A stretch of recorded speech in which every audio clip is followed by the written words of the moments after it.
Hello dear subscribers, today I will tell you how you can easily fix your error so if FaceTime not activating on your iPhone. So how you can fix it? So for fixing it, first thing just go to the settings.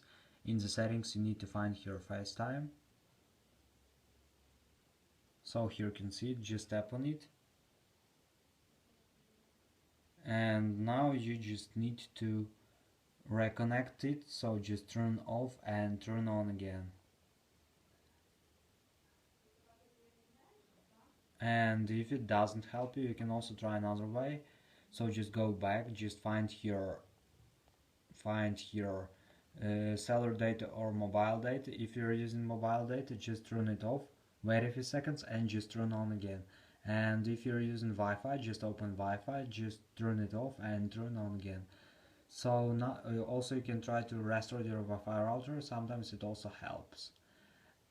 So this is the way how you can try to fix it. So thank you for watching, have a nice day, subscribe to my channel, click like, and goodbye.